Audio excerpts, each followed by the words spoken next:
এবার আপনাদের কাছে আমার একটা প্রশ্ন, মহিলাদেরকে পর্দা করা লাগবে, এই পর্দার বিধানটা কার? আওয়াজ দিয়ে বলেন। আল্লাহর বিধান হলো মহিলারা পর্দা করা। এই পর্দা করার অর্থ কিন্তু এই নয় পুরা শরীর ঢাকলেন, চেহারা ঢাকলেন না। তো আর আপনার পর্দা করা কি দরকার? যদি বলেন পুরা শরীর আমি ঢাকলাম, চেহারা ঢাকবো না, তাহলে এই জাতীয় পর্দা করারও কোনো দরকার নাই। পর্দা করার মানে হলো আপনার চেহারাও ঢাকা লাগবে। হাদিস শোনাই, আম্মা জান আয়েশা সিদ্দিকা রাদিয়াল্লাহু তাআলা আনহা বলেন, পর্দার বিধান নাজিল হওয়ার পর কোন এক যুদ্ধে যাওয়ার সময় আল্লাহর নবী লটারি করলেন, লটারির মধ্যে আমার নাম উঠছে। আম্মা জান আয়েশা বলেন, নবীর সাথে আমি যুদ্ধে বের হলাম। পালকি, পালকির নাম শুনেন না আপনারা?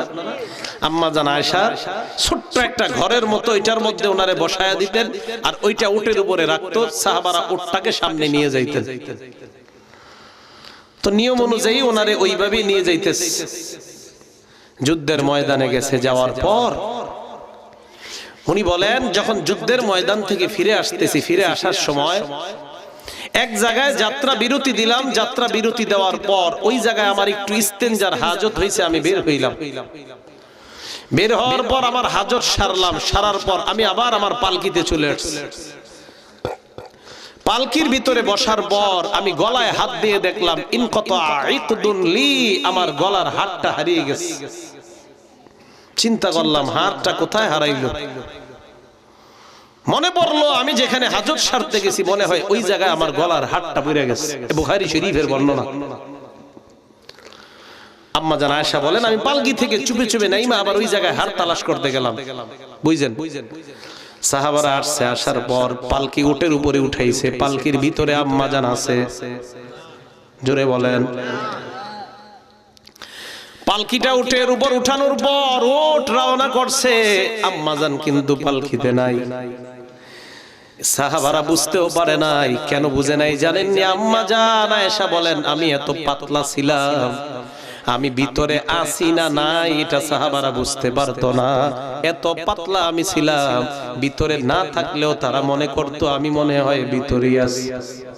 খুব পাতলা ছিলাম। আমি আমার হারটা পেয়ে গেলাম। হার পাওয়ার পর আমি আমার জায়গায় আসলাম। আসার পর দেখি সব সাহাবা এবং নবী সবাই চলে গেছে, কারণ তাদের ধারণা আমি পালকির ভিতরেই আছি।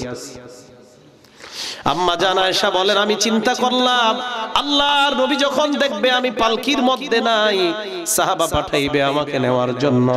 আম্মা জান আয়েশা বলেন, আমি সাথে সাথে ওই জায়গায় বসে গেলাম। বসার পর আমার ঘুম আসছে, আমি ঘুমায়া গেলাম। ঘুমায়া যাওয়ার পর একজন নবীর সাহাবা সফওয়ান রাদিয়াল্লাহু তাআলা, উনি তখনও মদিনায় যায় নাই। উনি রওনা করলেন ভোরের বেলা। রওনা করার পর যাইতে যাইতে দেখে একজন মানুষের ছায়া দেখা যায়, ওই মানুষটা শুয়ে শুয়ে ঘুমাইতেছে। হযরত সফওয়ান তার দিকে তাকায়া দেখে এটা তো অন্য কেউ নয়, উনি হলেন আম্মা জান আয়েশা রাদিয়াল্লাহু তাআলা আনহা। আম্মা জান আয়েশা বলেন, এ দুনিয়ার মানুষ তোমরা প্রশ্ন করতে পারো আম্মা জানকে হযরত সফওয়ান কিভাবে চিনতে পারলেন?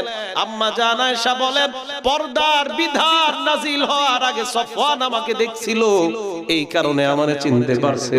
দেখার পর সাথে সাথে সফওয়ান পড়লো, ইন্না লিল্লাহি ওয়া ইন্না ইলাইহি রাজিউন। হযরত সফওয়ান আম্মা জান আয়েশাকে দেখে ইন্না লিল্লাহ পড়লেন।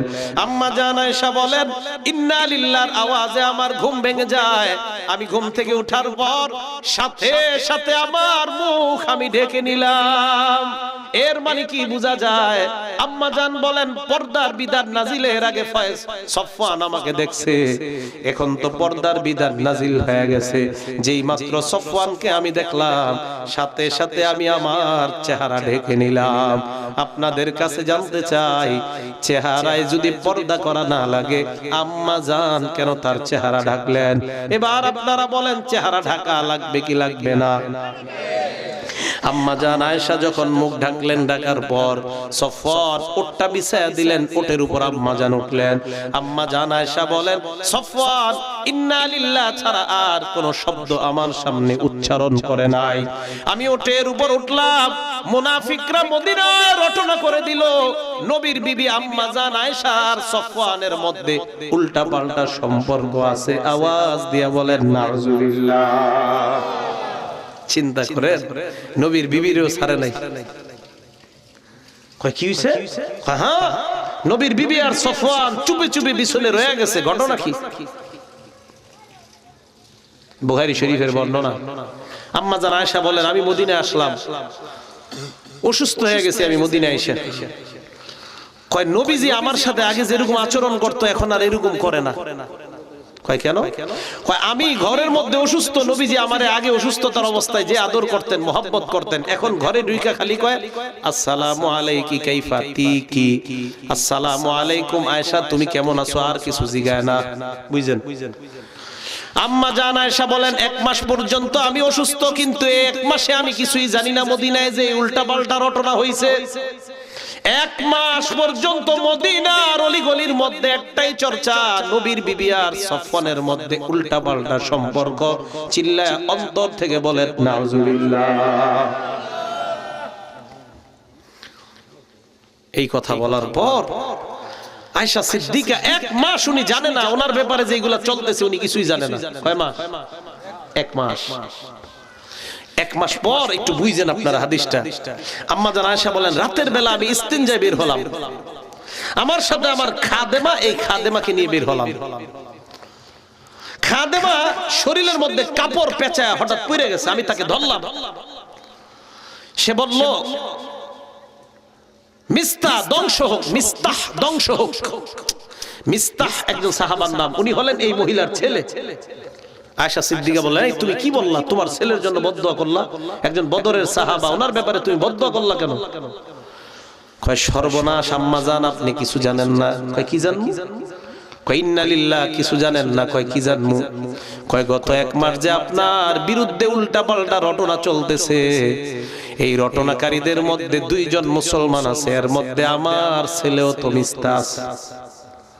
আম্মা জান কয় মানি কি? কয় মানি হলো আপনার আর সফওয়ানের মধ্যে নাকি উল্টা পাল্টা কি ঘটছে, এই চর্চা গত 1 মাস মদিনায়। ও নবী এই কারণে আমার সাথে এরকম ব্যবহার করে ঘরে ঢুইকা। বাসায় গেলেন, যাওয়ার পর বললেন, ইয়া রাসূলুল্লাহ অনুমতি দেন আমি আমার বাপের বাড়িতে যাবো। নবীর সাথে এই বিষয়ে কিছুই কয় না। নবীজি কয় যাও। আল্লাহ নবীর বিবিকে দিলেন, বাড়িতে গিয়ে দেখলেন আবু বকর উপরে বৈশা কোরআন শরীফ পড়ে আর ওনার আম্মা নিচে বসা। মাকে গিয়ে বললেন, আম্মা আমার ব্যাপারে এমন এমন কথা, আপনি কি বলেন? মা জবাব দিলেন, তুমি এমন সুন্দরী মেয়ে, তোমার বিরুদ্ধে শত্রুতা করাটাই স্বাভাবিক ব্যাপার। আবু বকর সিদ্দিককে বললেন, আব্বা আপনার কি অভিমত? আবু বকর সিদ্দিক কয়, মা ধৈর্য ধারণ করো, যাও তুমি ঘরে যাও। আম্মা জান আয়েশা কয়, আমার আব্বার আম্মার ভিতর দেখি কোনো ফিলিংস নাই, এরা ব্যাপারটা কিছুই মনে করে না। আমি ঘরে গেলাম, কান্নাকাটি শুরু করলাম, টানা 2 দিন 2 রাত আমি কানলাম। একটা বারের জন্য খাবার খাই নাই, পানি খাই নাই, নামাজ ছাড়া অন্য কোনো কিছু করি নাই। বুখারীর বর্ণনা, আম্মা জান বলেন, এই 2 দিনে আমি সামান্য পরিমাণও ঘুমাই নাই। আম্মা জান আয়েশা বলেন, আমার ঘরে একটা মহিলা আসছে, আসার পর মহিলাটা কয়, আম্মা জান আপনি কান্দেন কেন? কয় আমি এই কারণে কান্দি। মহিলা কয়, আমিও আপনার লগে কান্দতে আইছি। ওই মহিলা বৈশা বৈশা নবীর বিবি আম্মা জানের সাথে কান্দে। জানেননি কেন? কয় আপনি যে কান্দেন এই জন্য আমিও কান্দি।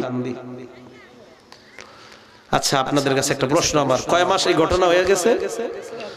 নবীর পেরেশানি, টেনশন। সাহাবাদের কয়েকজনের ডাইকা বলল, তোমরা কি বলো আয়েশার ব্যাপারে? এক সাহাবা বললেন, আপনি এছাড়া আরো অনেক ভালো ভালো বিবি পাবেন, ওরে ছাইরা দিলে কি হবে? বুঝেন? এর মানে 1 মাস পর্যন্ত নবীও কিছু জানতেছে না। নবী না গায়েব জানে? কি জানে? কি জানে? তো গায়েব জানলে জানলো না কা? কয় মাস কষ্ট পাইতেছে নবী? 1 মাস। 1 মাস নবী কষ্ট পাইতেছে। এই গায়েবপন্থীরা কই, দাঁড়ান একজন। নবী না গায়েব জানে, তো 1 মাস কষ্ট পাইতেছে গায়েব জানলে? গায়েব জানে একমাত্র কে? আল্লাহ। আল্লাহর নবী গেলেন আয়েশার বাড়িতে, আয়েশাকে ডাক দিয়ে বললেন, আয়েশা। আয়েশার কাছে যাওয়ার আগে আয়েশার খাদেমাকে ডাক দিয়ে বললেন, ও খাদেমা, আয়েশারে তুমি কেমন জানো বলো? আয়েশা কেমন? খাদেমা কয়, এই আয়েশার মতো এমন মেয়ে দুনিয়ায় হয় না, খালি একটা দোষ আছে। কয় কি দোষ? কয় জানেননি কেমন সহজ সরল। আয়েশা যখন খোলার মধ্যে পিঠা দেয়, ওই পিঠা খোলার মধ্যে দিয়ে ঘুমায়া যায়, কুকুর আসে ছাগল আইসা পিঠা খায়ালায় বলতেও পারে না হুজুর আপনার বিবি এমন সহজ সরল। চিন্তা করেন, কয় খোলায় পিঠা দেয়, পিঠা দিয়ে ঘুমায়া যায়, এত সহজ সরল আয়েশা। আল্লাহর নবী এই কথা শোনার পর আয়েশার কাছে গেলেন, যাওয়ার পর বললেন, আয়েশা তোমার কাছে আমি আসলাম, কিছু কথা জিজ্ঞাসা করতে চাই। আয়েশা বললেন, কি বলবেন বলেন। আয়েশা, যদি কিছু ঘইটা থাকে আল্লাহর কাছে তওবা করো, আল্লাহ তওবা কবুল করবেন। আর যদি কিছু ঘইটা না থাকে আল্লাহ তোমাকে পুত পবিত্র করবেন। আয়েশা তার মা বাবার দিকে তাকায় বললেন, আব্বা আপনি জবাব দেন। মারে বললেন, আম্মা আপনি জবাব দেন। আবু বকর সিদ্দিক কয়, নবীর সামনে আমি কিছু কইতে পারবো না। মা কয়, আমি নবীর সামনে কিছু বলতে পারবো না। আম্মা জান আয়েশা বলেন, তার মানে যা বলার আমারই বলা লাগবে। আল্লাহর নবীকে ডাক দিয়ে বললেন, হাবিব, আমি যদি বলি এই অপরাধ আমি করছি, আমার আল্লাহ জানে আমি করি নাই, তাহলে আপনারা বিশ্বাস করে নিবেন, কারণ আপনাদের অন্তরের মধ্যে আমার ব্যাপারে সন্দেহ আছে। আর যদি বলি আমি এই অপরাধ করি নাই, আপনারা বিশ্বাস করবেন না। ফাসবরুন জামিল, আমি ধৈর্য ধারণ করলাম, আমি আল্লাহর উপর ভরসা করলাম, যা ফয়সালা আমার আল্লাহ করবে, আমি এছাড়া অন্য কিছু আর বলতে পারবো না। আম্মা জান আয়েশা বলেন, আমি দৌড়ে আমার বিছানায় গেলাম, বিছানায় শুয়ে আমি কান্না করতে লাগলাম। আল্লাহ নবী ঘরের বাহিরে গেলেন, যেই মাত্র দরজায় গেলেন, আল্লাহ আসমান থেকে আমার পবিত্রতা ঘোষণা করে কোরআনের 10টা আয়াত নাজিল করে দিলেন। আল্লাহর নবী ঘরে আয়েশা কয়, আয়েশা সুসংবাদ গ্রহণ করো।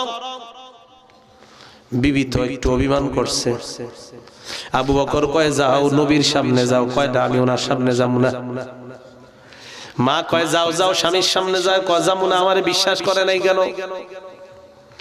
আয়েশা কয়, আমি আল্লাহ ছাড়া কারো সামনে যাব না। এই যে আয়েশা এই হাদিসের মাধ্যমে কি বুঝাইলেন? পর্দার আয়াত নাজিলের পরের এই ঘটনা।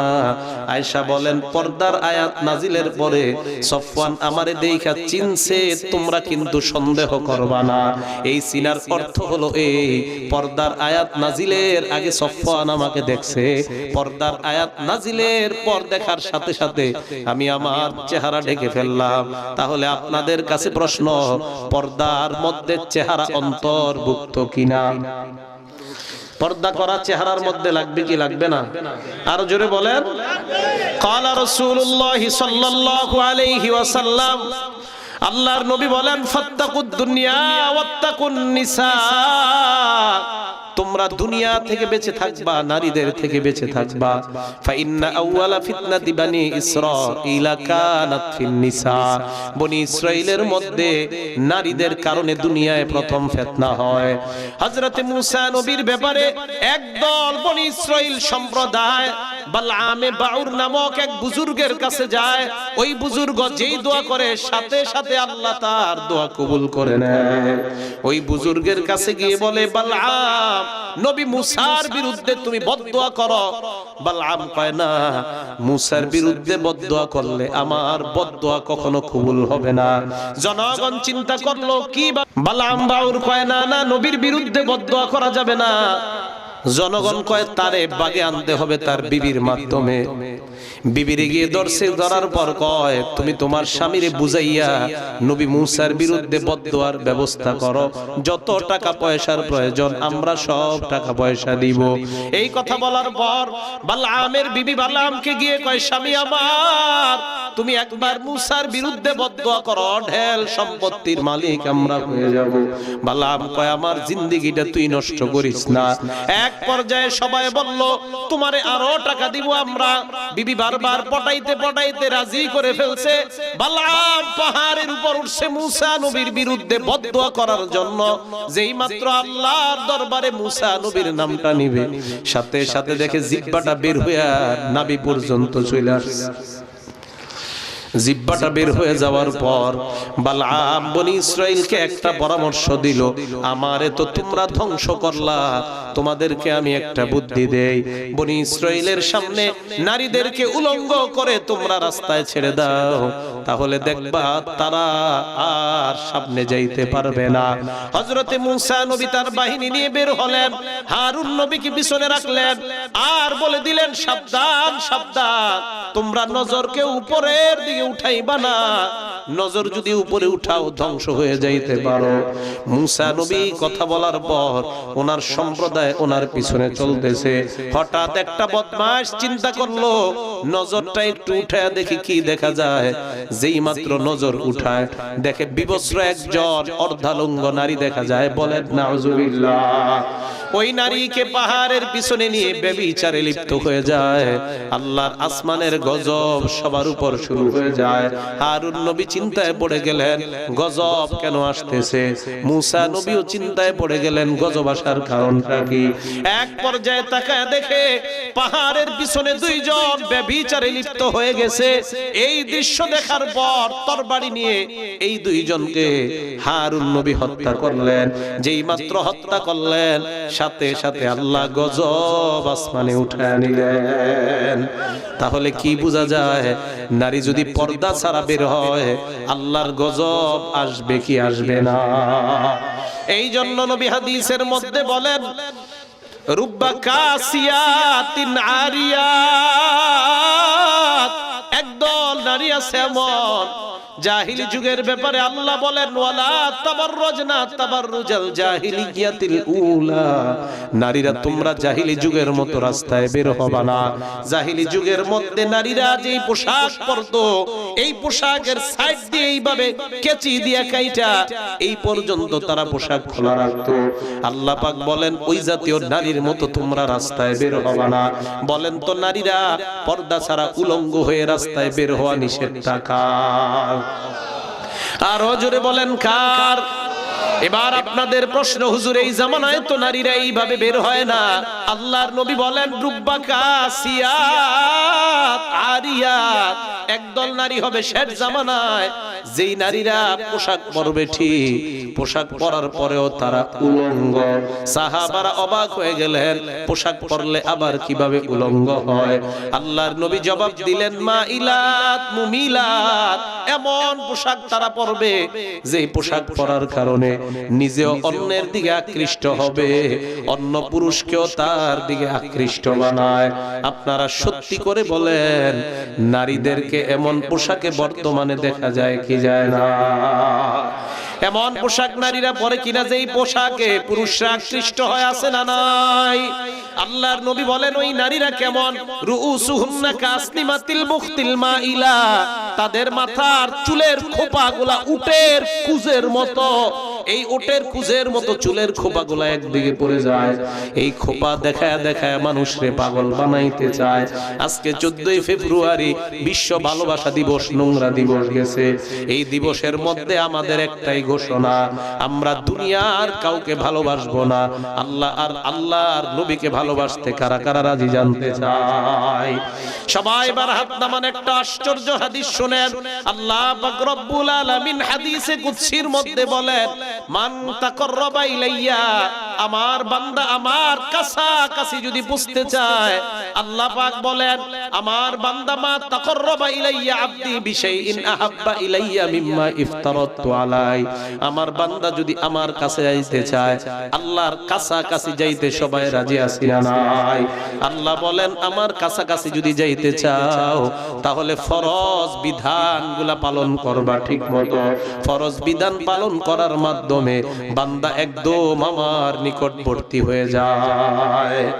এবার আল্লাহ পাক বলেন ওয়া মা ইয়াজালুল আবদু ইয়াতাকাররাবু ইলাইয়া বিন-নওয়াফিল, নফলের মাধ্যমে বান্দা আমার কাছে আস্তে আস্তে আস্তে আস্তে এমন হয়ে যায় হাত্তা আহিব্বাহু, এক পর্যায়ে ওই বান্দাকে আমি আল্লাহ ভালোবাসা শুরু করে দেই।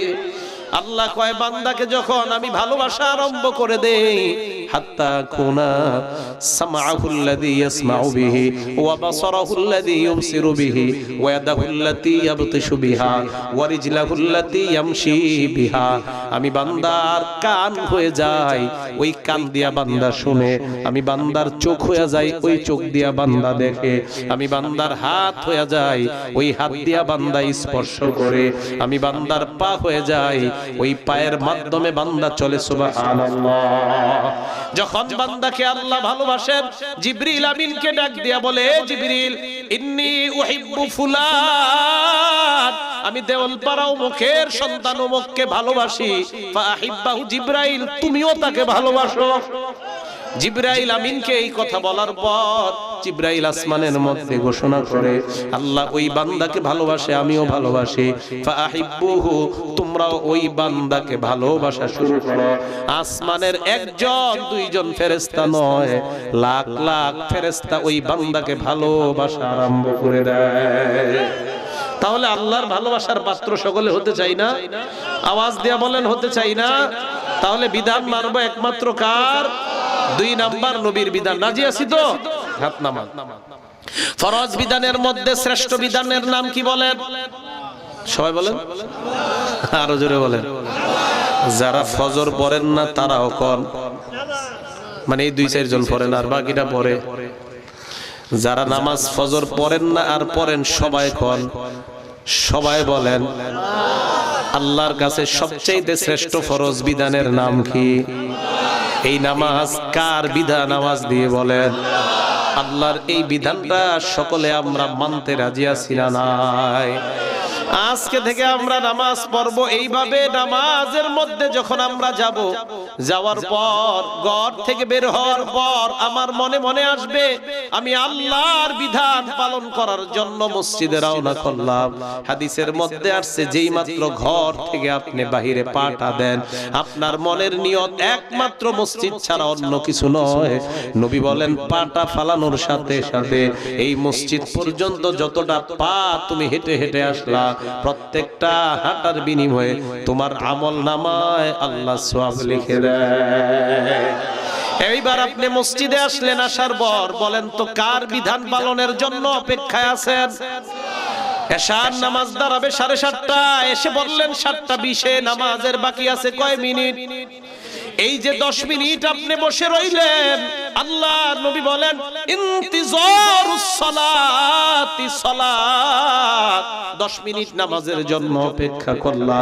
এই 10 মিনিটও তুমি নামাজে থাকলে যেই সওয়াব, নামাজের অপেক্ষা করার কারণেও আল্লাহ তোমাকে ওই পরিমাণ সওয়াব লিখে দেয়। বিধানটা কার? এবার নামাজে দাঁড়াইলেন, দাঁড়ানোর পর ভালো করে বুঝেন, আমরা অনেকে নামাজ পড়ি, পড়ার পরেও নামাজ আমাদেরকে অশ্লীলতা থেকে বাধা দেয় না। সূরা আনকাবুতে আল্লাহ বলেন ইন্নাস সালাতা তানহা আনিল ফাহশাই ওয়াল মুনকার, নিশ্চয়ই নামাজ নামাজিকে অশ্লীলতা এবং মন্দ কাজ থেকে বাধা দেয়। খুব ভালো করে এই জায়গাটা বুঝবেন, আশ্চর্য একটা কথা। আল্লাহ বললেন নামাজিকে নামাজ অশ্লীলতা থেকে বাধা দেয়। আমরা দেখি নামাজি সুদ খায় আছে না নাই? আসেনি? আমরা দেখি নামাজ পড়ে, পড়ার পরেও অন্যের জমিনের আইটাই না নিজের জমিন বাড়ায়, আছে না নাই? আমরা দেখি নামাজ পড়ে, নামাজ পড়ার পরেও দোকানে ব্যবসায় উল্টা পাল্টা করে, এমন লোক আছে না নাই? কি হলো? আল্লাহ না কইলো নামাজ নামাজিকে অশ্লীলতা আর মন্দ থেকে বাঁচায়, তার মানে কি বাঁচায় নাই? হ্যাঁ, এই জন্য মনে রাখবেন নামাজি 5 প্রকার। বলেন কয় প্রকার? আরো জোরে বলেন নামাজি কয় প্রকার? 1 নাম্বার শাস্তিপ্রাপ্ত নামাজি, 2 নাম্বার ধমকপ্রাপ্ত নামাজি, 3 নাম্বার ক্ষমাপ্রাপ্ত নামাজি, 4 নাম্বার সওয়াবপ্রাপ্ত নামাজি, 5 নাম্বার নৈকট্যপ্রাপ্ত নামাজি। সবাই বলেন তো নামাজি কয় প্রকার? যুবক ভাইয়ারা ভালো করে শুনেন, পাঁচ প্রকারের কোন প্রকারে আপনি আছেন? এক নাম্বার মুআকাব। মুআকাব শব্দের অর্থ হলো শাস্তিপ্রাপ্ত নামাজি। হুজুর এটা আবার কোন নামাজি? যেই নামাজি মাঝে মাঝে মসজিদে যায়, জুমার দিন মসজিদে যায়, যেই মাত্র খতিব সাহেব বলে ফাজকুরুনি আযকুরকুম ওয়াশকুরুলি ওয়ালা তাকফুরুন, দৌড় দিয়া গিয়া কাতারে দাঁড়ায়। দাঁড়ানোর পর চিন্তা করে হুজুর সালামটা কেন ফিরায় না? নামাজের পরেই তো ইন্ডিয়া বাংলাদেশের খেলা, তাড়াতাড়ি সালাম ফিরান। যেই মাত্র খতিবের সালাম ফিরাইতে দেরি হয়, মসজিদে দেখবেন কাশির আওয়াজ বেড়ে যায়। কাশির আওয়াজ, এই কাশি কিন্তু গলার কাশি না, এই কাশি মানে হুজুর তাড়াতাড়ি নামাজ শেষ করেন।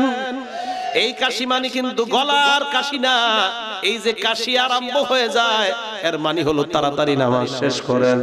রুকুতে যদি ইমাম সাহেবের একটু দেরি হয়, হঠাৎ দেখবেন কাশ দেয় একজনে, একটু পরে দেখবেন মসজিদের সবাই কাশে। ঘটনা কি কিরে এত কাশি কেন? এর মানে হলো হুজুর তাড়াতাড়ি রুকু থেকে ওঠেন। ঠিক নিউজ, হ্যাঁ? এবার বুঝেন বুঝেন। শাস্তিপ্রাপ্ত নামাজি নামাজে মাঝে মাঝে আসে, আসার পর নামাজে মন থাকে না, কোন মতে নামাজে দাঁড়ায়, তাড়াতাড়ি বের হয়ে যায়। এই নামাজি নামাজ পড়ার পরেও নামাজ তাকে অশ্লীলতা থেকে বাঁচাবে না, এই নামাজের কারণে সে শাস্তি পাবে। বলেন নাউজুবিল্লাহ। তাহলে এক শ্রেণীর নামাজি আমরা পাইলাম, যেই নামাজি নামাজ পড়ার পরেও চুরি থেকে তারে বাঁচাবে না, টিভি দেখা থেকে তারে বাঁচাবে না, কারণ মাঝে মাঝে নামাজে আসে কিন্তু মন তার নামাজের মধ্যে থাকে না। দুই নাম্বার শাস্তিপ্রাপ্ত নামাজি, যেই নামাজি 5 ওয়াক্ত আযান শোনার পর মসজিদে আসে, বুঝেন, আসার পর নামাজে যখন দাঁড়ায় দুনিয়ার সব হিসাব নিকাশ শুরু হয়। নামাজে দাঁড়ায়, ছোট মায়াটার এখনো বিয়ে হয় নাই, আরে কালকে ওই জমিনটার মধ্যে সার দেওয়া লাগবে, ছোট গরুটা কালকে বেচতে নিয়ে যাবো, যত চিন্তা চেতনা সব তার নামাজের মধ্যে। ভালো করে শুনবেন, 5 ওয়াক্ত নামাজে যায়, যাওয়ার পরেও মনটা কোথায় থাকে না? নামাজে মনটা কোথায় থাকে না? এক নাম্বার মাঝে মাঝে নামাজে যায়, মনটা কোথায় থাকে না? দুই নাম্বার 5 ওয়াক্তই নামাজে যায়, মনটা কোথায় থাকে না? আবার বুঝেন, শাস্তিপ্রাপ্ত নামাজি নামাজে মাঝে মাঝে যায়, মনটা কোথায় থাকে না? জোরে বলেন। দুই নাম্বার ধমকপ্রাপ্ত নামাজি নামাজে 5 ওয়াক্তই যায় কিন্তু মন কোথায় থাকে না? তাহলে কি বুঝলাম? শাস্তিপ্রাপ্ত নামাজি ওই বান্দা যেই বান্দা মাঝে মাঝে যায় কিন্তু নামাজে মন থাকে না, আর ধমকপ্রাপ্ত নামাজি ওই বান্দা যেই বান্দা 5 ওয়াক্তই নামাজে যায় কিন্তু মন নামাজে থাকে না। এই বান্দা দুইজন যতই নামাজ পড়ে এরপরেও অশ্লীলতা থেকে বাঁচতে পারবে না। আমরা যদি সমাজে দেখি সুদখোর নামাজ পড়ে সুদ ছাড়ে না, আমরা মনে করব তুমি প্রথম 2 শ্রেণীর এক শ্রেণী, মাঝে মাঝে হয়তো নামাজে যাও অথবা 5 ওয়াক্ত নামাজে যাও, সুদ ছাড়তে পারো না, এর অর্থ হলো নামাজের মধ্যে তোমার মন থাকে না। মনে থাকবে নি? এবার আসেন 3 নাম্বার ক্ষমাপ্রাপ্ত নামাজি। এটা ভালো করে শুনেন, যেই নামাজি নামাজে যায় হাতটা বাঁধেন, হাত বাঁধেন সবাই। নামাজে যাওয়ার পর নামাজে যখন দাঁড়ায় ইবলিস মনটা নামাজের বাহিরে নেয়, আবার চিন্তা করে আমি আমার রবের সামনে দাঁড়াইলাম। ইবলিস আবার মন বাহিরে নেয়, আবার চিন্তা করে আমি না রবের সামনে দাঁড়াইলাম। আবার ইবলিস বাহিরে নেয়, আবার চিন্তা করে আমি না নামাজে আছি। এই যে ইবলিসের সাথে একটা লড়াই। এই জাতীয় নামাজি নামাজ পড়ার পর এই নামাজের কারণে তার জিন্দেগীর সব গুনাহ আল্লাহ মাফ করে দেয়। হ্যাঁ, নামাজে যায়, ইবলিস মন বাহিরে না, এখানে আমি তো নামাজে হয়নি এরকম। এটা ইবলিসের সাথে আপনার লড়াই। এই লড়াই চলতে থাকলে এই নামাজের মাধ্যমে আপনার গুনাহ আল্লাহ মাফ করে দিবেন। 4 নাম্বার সওয়াবপ্রাপ্ত নামাজি, যেই নামাজি নামাজে যাওয়ার পর মনটা নামাজ ছাড়া আর কিছুই বুঝে না, বুঝেন। 3 নাম্বারটা নামাজে মন থাকে আবার বাহিরে যায়। 4 নাম্বারটা নামাজের বাহিরে কখনো মন যায় না। এই নামাজি নামাজের মাধ্যমে আসমান থেকে সওয়াবের পর সওয়াবের পর সওয়াব পায়। 5 নাম্বার নৈকট্যপ্রাপ্ত নামাজি, যেই নামাজি নামাজে দাঁড়ায়া আল্লাহর সাথে কথা বলা শুরু করে দেয়। ওই নামাজই হলো নৈকট্যপ্রাপ্ত নামাজই। ভালো করে মনে রাখবেন, নৈকট্যপ্রাপ্ত নামাজ এটা কাদের নামাজ? সালাতুল আম্বিয়া, এটা হলো নবীদের নামাজ। সওয়াবপ্রাপ্ত নামাজ এটা কাদের নামাজ? এটা হলো সালাতুল আউলিয়া, ওলিদের নামাজ। তাহলে 5 নাম্বার নৈকট্যপ্রাপ্ত নামাজ, এটা হলো নবীদের নামাজ। 4 নাম্বার সওয়াবপ্রাপ্ত নামাজ, এটা ওলিদের নামাজ। 3 নাম্বার ক্ষমাপ্রাপ্ত নামাজি, এটা হলো সালাতুল মাগফুরিন, ক্ষমাপ্রাপ্ত বান্দাদের নামাজ। আর 2 নাম্বার ওই যে 5 ওয়াক্ত নামাজে যায় কিন্তু নামাজে মন থাকে না, এটা হলো সালাতুল গাফিলিন, উদাসীনদের নামাজ। আর 1 নাম্বার নামাজে মাঝে মাঝে যায় মন নামাজে থাকে না, এটা হলো সালাতুল মুনাফিকিন। আওয়াজ দিয়ে বলেন নাউজুবিল্লাহ। এবার আপনাদেরকে আমি একটা প্র্যাকটিস শিখাবো। আল্লাহর নবী শিখায়া দিয়েছেন, নামাজের মধ্যে যখন আমরা দাঁড়াই আল্লাহর সাথে কথা বলার একটা সিস্টেম নবী শিখায়া দিয়েছেন।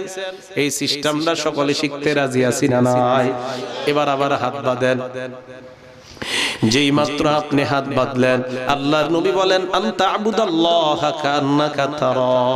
হে বান্দা, এই যে নামাজে দাঁড়াইলে কেমন যেন তুমি আল্লাহরে দেখতেছো। আল্লাহু আকবার। তাহলে আমরা হাত বাঁধলাম, নামাজে দাঁড়াইলাম, সবাই আওয়াজ দিয়ে বলতে হবে কার সামনে? আল্লাহর নবী কয় তুমি কেমন যেন আল্লাহকে দেখতেছো। আসলে দেখিনি, আসলে দেখিনি। নবী কয় না দেখলে কি হইছে? ফাইন্নাহু ইয়ারাক, আল্লাহ তোমাকে দেখতেছে। আবার আসেন আমরা কার সামনে দাঁড়াইলাম, আওয়াজ দিয়ে বলেন। তাহলে কেমন যেন আমরা কাকে দেখি বলেন? না মাবুদ, তোমাকে আমরা দেখি না। না দেখলে কি হবে? আল্লাহ আমাকে দেখতেছেন। আমি আল্লাহর সামনে দাঁড়াইলাম, মনে মনে বলতেছি আমি আমার রবের সামনে দাঁড়াইলাম, আমি তোমারে দেখতেছি আল্লাহ। ও মাবুদ, তোমারে দেখি মনে মনে। হঠাৎ মনে মনে বলবেন না দেখি না, কি হইছে? না দেখলে তুমি তো আমারে দেখতেছো। এইভাবে যখন নামাজে আপনি দাঁড়াইবেন, দাঁড়ানোর পর দৈনন্দিন অন্তত 32 রাকাত নামাজে আলহামদুলিল্লাহ সূরাটা পড়া লাগে। নিম্নে 32 রাকাত। যারা সুন্নত, ফরজ আর বিতির নামাজ পড়েন, এই বান্দাগুলা নামাজের মধ্যে যখন পড়ে আলহামদুলিল্লাহ রাব্বিল আলামিন, এই আয়াতটা পড়ার সাথে সাথে হাত কেউ ছাড়বেন না। সাথে সাথে আল্লাহ কয় হামিদানি আব্দি, আমার বান্দা আমার প্রশংসা করেছে। তাহলে নামাজে কার সামনে দাঁড়াইলাম? কারে আমরা দেখি? না দেখি না, কে আমাদেরকে দেখেন? সূরা ফাতিহা যখন শুরু করলেন আলহামদুলিল্লাহ, মা বোনরাও আজকে থেকে এইভাবে নামাজ পড়বেন। যেই মাত্র প্রথম আয়াতটা পড়লেন, আল্লাহর সাথে সাথে কয় হামিদানি আব্দি, আমার বান্দা আমার প্রশংসা করেছে। এরপর যখন পড়েন আর রহমানির রহিম, আল্লাহ কয় আসনা আলাইয়া আব্দি, আমার বান্দা আমার সানা পাঠ করছে। যেই মাত্র বান্দা পড়ে মালিক ইয়াউমিদ্দিন, আল্লাহ বলেন মাজ্জাদানি আব্দি, আমার বান্দা আমার বরত্ব বর্ণনা করছে। এইবার যখন পড়বেন ইয়্যাকা না'বুদু ওয়া ইয়্যাকা নাস্তাঈন, আল্লাহ কয় হাযা বাইনি ওয়া বাইনা আব্দি, আমার আর আমার বান্দার মাঝে একটা সেতু বন্ধন তৈরি হয়ে গেছে। ওয়ালি আব্দি মা সালা, আমার বান্দা এই মুহূর্তে যা চায় আমি তা দেওয়ার ওয়াদা করলাম। দেখছেন? এইভাবে তো একদিনও নামাজ পড়েন নাই। আজকে থেকে আর মরা নামাজ পড়েন না, জিন্দা নামাজ পড়বেন। এখন থেকে এইভাবে নামাজ পড়বেন। দেখেন, যেই মাত্র বলেন ইয়্যাকা না'বুদু ওয়া ইয়্যাকা নাস্তাঈন, তাকান, আল্লাহ কয় আমি আর আমার বান্দা, তাকান, সেতু বন্ধন একদম আমি আমার বান্দার কাছে। আল্লাহু আকবার। আল্লাহ কানে কানে কয় কি চাস? চা, চা, কি চাবি? চা, কি চাবি? চা, যা চাবি চাই পূরণ করব। সাথে সাথে বলি ইহদিনাস সিরাতাল মুস্তাকিম, আল্লাহ আমাদেরকে সরল পথের রাস্তা দেখায় দাও। মাবুদ এটাই চাই তোমার কাছে। তাহলে চিন্তা করেন ইবলিস কিন্তু এই যে দেখেন আপনাদের একটা অবস্থা এখন এরকম তৈরি হয়েছে, আপনাদেরকে এই যে আমি বললাম ইবলিসের কথা মনে আসছিল, এই যে এখন আমরা হাত বাঁধলাম, হাত বাঁধার পর আলহামদুলিল্লাহ সূরাটা বললাম আর আল্লাহ জবাব দিতেছে, আল্লাহ কয় হামিদানি আব্দি আসনা আলাইয়া আব্দি, এই যে বলতেছি আমরা একটা কিছুর মধ্যে ঢুকে গেলাম। দেখেন ইবলিসের কথা তখন মনে আসে না। কেন মনে আসবে না? ওই যে নামাজের মধ্যে আপনি এখন আল্লাহ ছাড়া কিছু বুঝতেছেন না, আপনি আলহামদুলিল্লাহ সূরা পড়তেছেন আর চিন্তা করতেছেন আমার আল্লাহ জবাব দেয়। আর রহমানির রহিম পড়লাম, আল্লাহ জবাব দিছে। মালিক ইয়াউমিদ্দিন পড়লাম, আল্লাহ জবাব দিছে। ইয়্যাকা না'বুদু পড়লাম, আল্লাহ জবাব দিছে। ইবলিস আইসা ধোঁকা দেওয়ার টাইম পাইতেছে না, রাস্তা পাইতেছে না। যেই মাত্র আপনি বললেন গায়রিল মাগদুবি আলাইহিম ওয়ালাদ-দাল্লিন, এরপর আমরা কি পড়ি সবাই বলেন? আমরা যখন আমিন বলি নবী কয় ফেরেশতারা তোমাদের সাথে আমিন বলে। তোমার আমিন আর ফেরেশতার আমিন বলেন আমিন। তোমার আমিন আর ফেরেশতার আমিন যদি একসাথে বের হয়, গফির লাহু মা তাকদ্দামা মিন যামবি, তোমার পিছনের সব গুনাহ আল্লাহ মাফ করে দেয়। আমি আপনাদের হাত পা জোর করে বলতেছি, আল্লাহর এই বিধানটা এইভাবে 2 রাকাত নামাজ একদিন পড়েন, পড়ার পর মনে হবে হুজুর জিন্দেগিতে যা নামাজ পড়লাম এতদিন মরা নামাজ পড়ছি, এই 2 রাকাত নামাজ আমার কাছে জিন্দা মনে হয়, এখন থেকে আমি এইভাবেই নামাজ আদায় করব। বলেন আল্লাহর বিধানটা আল্লাহরে হাজির নাজির সামনে রাইখা এখন থেকে আমরা পড়তে রাজি আছি না নাই? রাজি আছি তো? তাহলে ফরজ বিধান কার? আর নামাজের মধ্যে কিছু সুন্নত আছে, এই সুন্নতগুলা কার? নবী। মাশাআল্লাহ। ফরজ বিধান কার? সুন্নতগুলা কার? তাহলে ফরজ বিধান কার? সুন্নত বিধানটা কার? আর আমরা না আগেই ওয়াদা করছি আল্লাহর নবীর বিধানের বাহিরে আমরা যাব না। ওয়াদা করছি না? আল্লাহর নবীর বিধানের বাহিরে আমরা যাব না, এই ওয়াদা আমরা করলাম। এবার আসেন এই নামাজটা পড়তে হবে একমাত্র কার জন্য? আওয়াজ দিয়ে বলেন। ভালো করে একটা হাদিস আপনারা শুনেন, যদিও এই হাদিসটা আমাদের আলেমদের জন্য বেশি শোনা প্রয়োজন।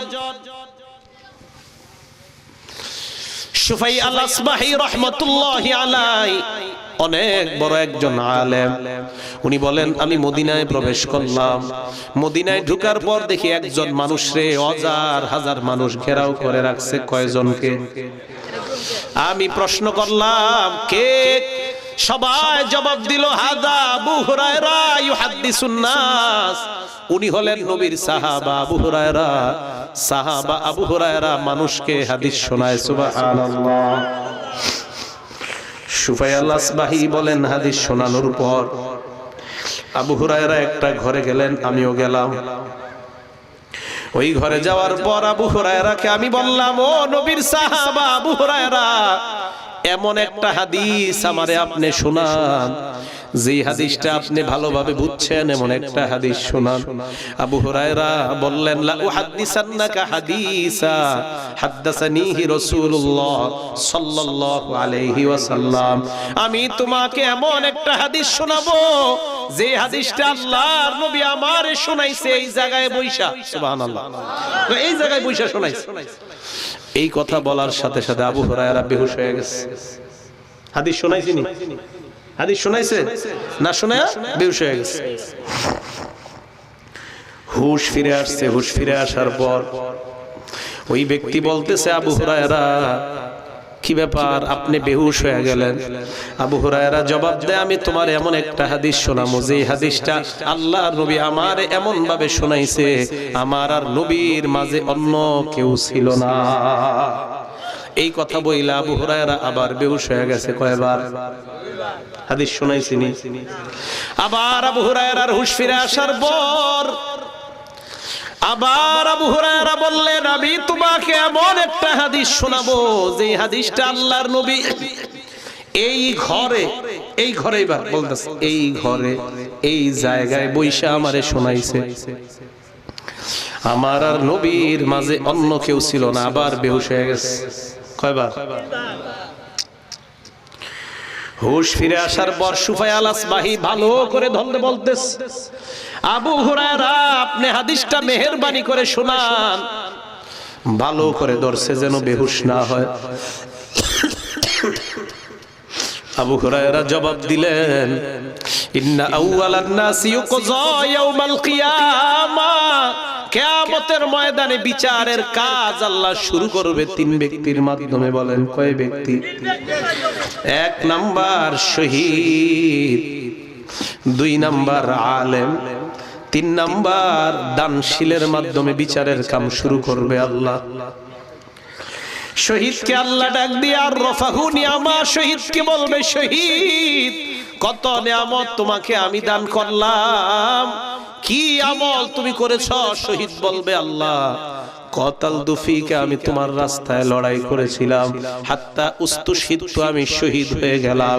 আল্লাহ বলবে কাযাবতা, তুমি মিথ্যা বলেছো, লিআইয়ু ক্বাল আন্নাকা জারি, তুমি এই কারণে লড়াই করেছো যেন মানুষ তোমাকে বাহাদুর বলে। দুনিয়ায় অনেক বাহাদুর শব্দ শুনছো।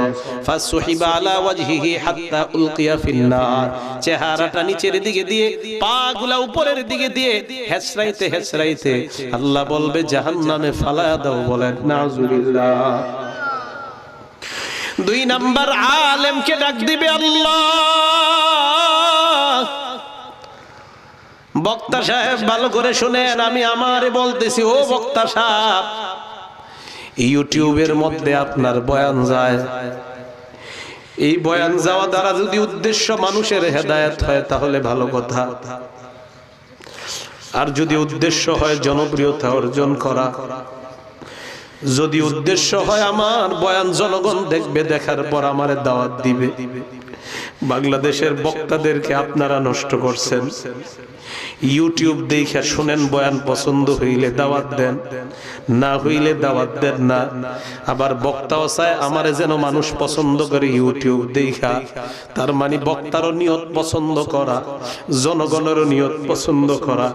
বক্তারও নিয়ত হেদায়েত না, জনগণের নিয়ত হেদায়েত না। কিয়ামতের মাঠে আল্লাহ ডাক দিয়ে বলবে কেন তুমি বয়ান করেছো? ওই বক্তা বলবে আল্লাহ তোমারে খুশি করার জন্য আমি বয়ান করেছি। আল্লাহ বলবে মিথ্যা কথা।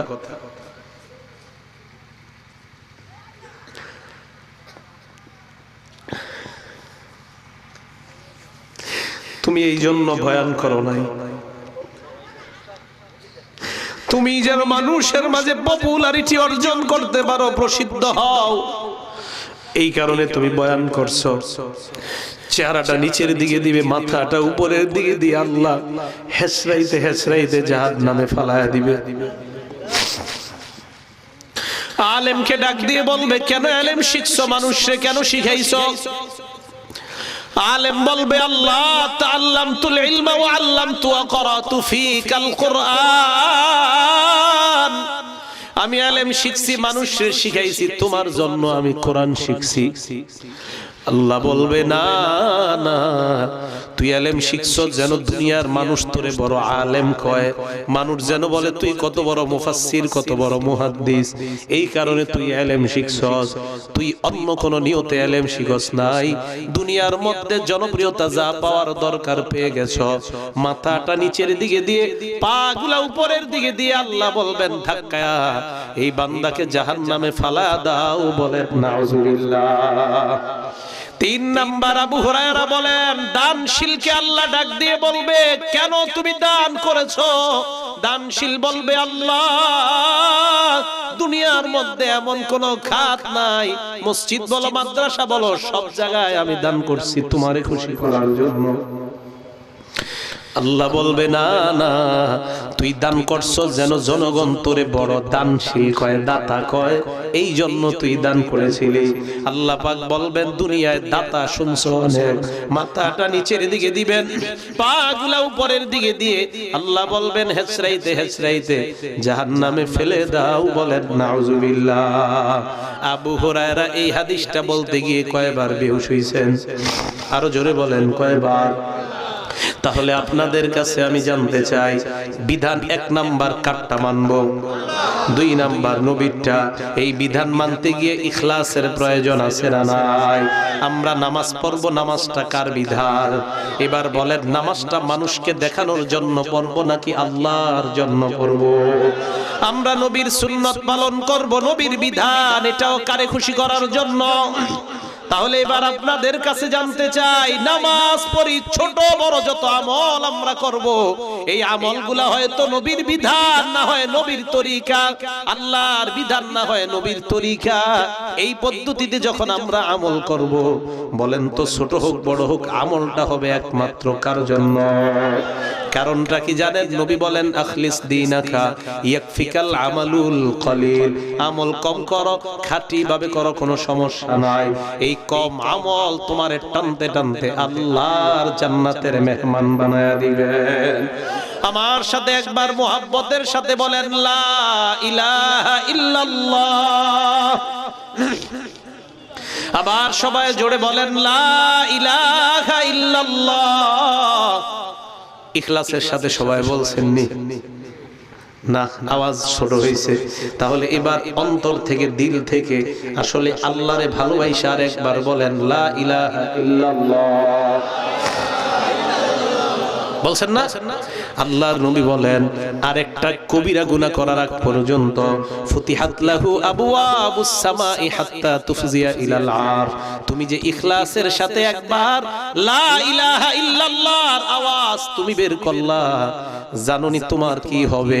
আরেকটা কবিরা গুনাহ আপনারা যতক্ষণ না করবেন ততক্ষণ আরশ পর্যন্ত আল্লাহর সবগুলা রহমতের দরজা খোলা হয়ে যায়। এই যে এখন থেকে আরেকটা কবিরা গুনাহ যতক্ষণ না করবেন আর বন্ধ হবে না দরজা।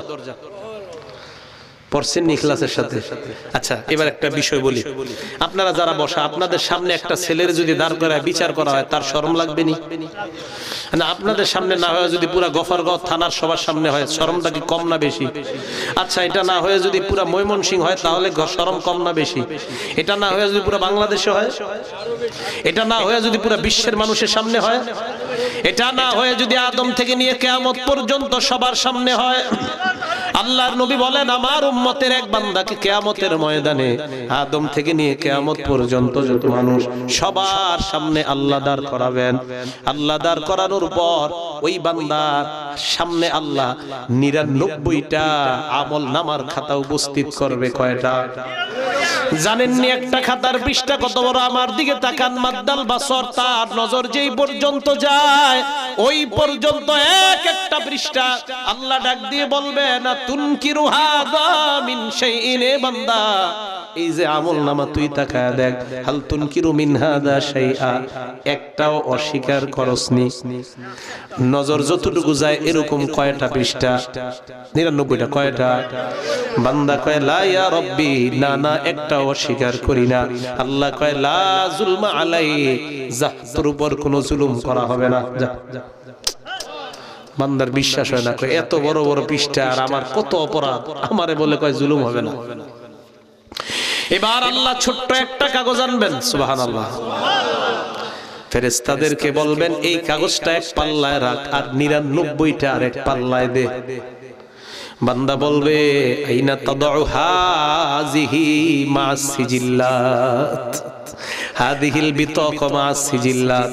মাবুদ গো, ছোট একটা পৃষ্ঠা এরকম 99টার মোকাবেলায় কি আছে আসবে? আল্লাহ কয় দেখ, যেই মাত্র ওজন দেওয়া হয় ওই একটা ছোট্ট পৃষ্ঠার কাগজ ওজনে ভারী হয়ে যায়। এবার ওই বান্দা কয় আল্লাহ আমি দেখতে চাই ওটার মধ্যে কি আছে। খাতা ছোট্ট পৃষ্ঠাটা খোলার পর দেখবে ওটার মধ্যে লেখা শাহাদাতু আল্লাহ ইলাহা ইল্লাল্লাহ। ওটার মধ্যে লেখা আমি সাক্ষী দিলাম তুমি ছাড়া কোনো ইলাহ নাই। আল্লাহ কয় তোর সাক্ষীটা ছিল ইখলাসের সাথে, এই কারণে আমি আল্লাহ 99টার মোকাবেলায় ওজন দিয়া আমি তোকে জান্নাতের মেহমান বানায়া দিলাম। তাহলে বলেন ছোট বড় সব আমল একমাত্র কার জন্য আমরা করব? রাজি আসিনি সবাই ইনশাআল্লাহ? হাত নামান। তাহলে আল্লাহর বিধান আর নবীর বিধান, আল্লাহর ফয়সালা নবীর ফয়সালার বাহিরে আমরা কেউ যাব কখনো? আর জোরে বলেন কখনো যাব? আল্লাহ তৌফিক দান করেন, বলি আমিন। ওয়া আখিরু দাওয়ানা আনিল হামদুলিল্লাহি রাব্বিল আলামিন।